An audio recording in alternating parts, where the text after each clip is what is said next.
Hello friend, मैं कुसुम राय। मैं अपने यूट्यूब चैनल पर आप सभी का स्वागत करती हूँ। दोस्तों, मैं एक गाले गीत दुल्हा को जो गाली सुनाते हैं वही गीत मैं सुना रही हूँ। अगर आप लोग को अच्छा लगे तो लाइक सब्सक्राइब करना। ए हो समधिया मैं अपन बहिनी सम्हारा तोहार बहिन भागा थी। ने हो समधिया मैं अपन बहिनी सम्हारा तोहार बहिन भागा थी। भगता भगता पटी गईलिन बाजरिया, भगता भगता पटी गईलिन बाजरिया। उ तो हथवा में ले लेहिन रेवरी चिरौरी करावेलिन। उ तो जाली नया जरिया बाजरिया नाजरिया लड़ावालिन। उ तो खाती नया मोसा समोसा भरोसा धरावातीन।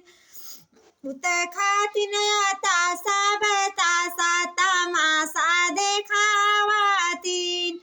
उत हेरालिन गुंडा बराम लवंडा तोहार बहिन भागातीन। हो दुल्हे राम अपन बहिनी सम्हारा तोहार बहिन भागातीन।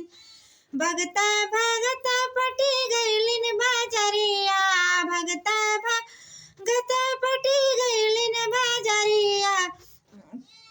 उ तो हथवा में ले लेहिन रेवरी चिरौरी करावालिन। उ तो जाती नया जरिया बाजरिया नाजरिया लड़ावातीन। उ तो खाती नया मोसा समोसा भरोसा धरावातीन। उ तो खातिन अतासा बतासा तमाशा देखावातीन। उ तो हेरालिन गुंडा बराम लवंडा तोहार बहिन भागातीन। हो दुल्हे राम अपन बहिनी